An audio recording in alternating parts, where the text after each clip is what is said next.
এই যে সব কাজ তো হয়ে গেল, মাছটা সব বেঁচে দিয়েছি। এবার মা রান্না করবে, বলো কি রান্না করবে? তোমরা কি খাবা সেটা? তোমরা কি খাবো তো আমরাই।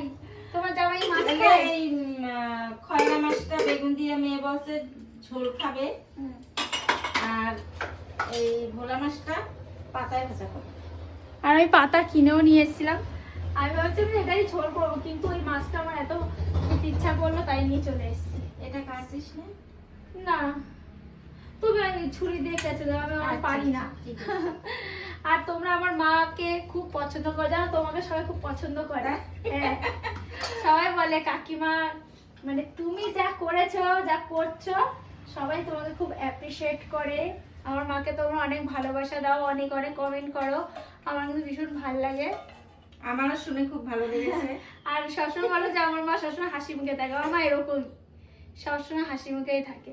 তো যাই হোক, তো তুমি আর কিছু বলবে বন্ধুদের? হ্যাঁ না বন্ধুরা, তোমরা সবাই ভালো থেকো আর এরকম তোমরা কমেন্টস করো, খুব খুশি।